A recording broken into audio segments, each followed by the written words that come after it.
Now, staying in the UK, the British government has ordered the boss of Heathrow Airport to develop a credible recovery plan as airlines clash with Europe's busiest airport over a daily cap on passenger numbers. Emirates has defied Heathrow's demand that airlines cut summer flights to meet a 100,000 daily passenger, insisting it would continue to run all of its scheduled flights, while accusing Heathrow of Armageddon. Travellers have faced chaos as the airport struggles with high passenger numbers and staff shortages. Well, let's talk to Sally Gethin, an independent aviation analyst.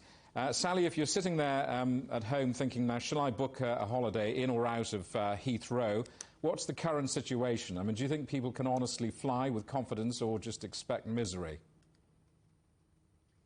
I think they should expect some disruption in general because, as you've just explained, the situation is very uncertain. We're not out of the woods yet in terms of a resolution to the latest problems between the airport and the airline. They haven't been fully resolved.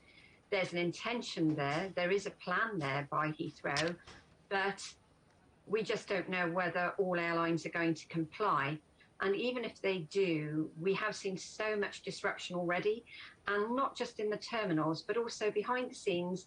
There are mountains of bags that are lying about in big heaps that need to be reconciled with their owners as well. So it's definitely very uncertain.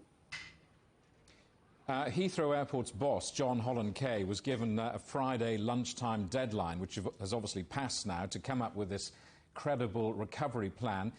Have you heard anything about it? Do we know if he's been able to? So, speaking as of this afternoon, shortly before coming on air, there was no update by the airport. I've spoken directly with Heathrow Airport just within the last hour, and the airport is sticking to its side of the story, which is that this is all done for preserving resilience and preserving the vast amount of operations out of the airport. In other words, it's well-intentioned and they're looking for cooperation rather than contradiction, and pointing out that British Airways is complying. So there's no sense from Heathrow that anything has changed, anything is any different, or that they're going to make any further announcements today, for example. I mean, this is the most extraordinary standoff on the face of it, isn't it? I mean, should we expect other airlines to now follow Emirates and ignore Heathrow Airport's curbs on the number of flights? It is absolutely unprecedented and quite absurd from an airline's point of view. I mean, you've got to remember that Emirates is one of the world's largest airlines and wields considerable power and might in the global airline industry, operating out of major international gateway hubs like Dubai. It absolutely needs to be able to operate its 6 daily flights between Heathrow and Dubai, because many of those passengers have onward bound flights out of those hubs onto their final destination. So really, for Emirates, if it's like pulling a leg out from under a table, the whole model collapses if they cannot preserve those flights. And of course, they're putting their foot down and saying to Heathrow, we're not going to comply, we've been efficient and you haven't been efficient.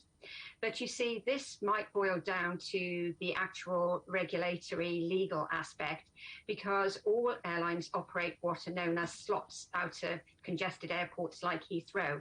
And Heathrow has also got the slot coordinator, an independent organisation called ACL, involved, and they're all trying to work out a way to reach consensus on this. But Emirates is being very firm, very definite, and it's not moving its position. Sally, good to talk to you. Thank you very much indeed for coming on the programme. That's Sally Gethin in London.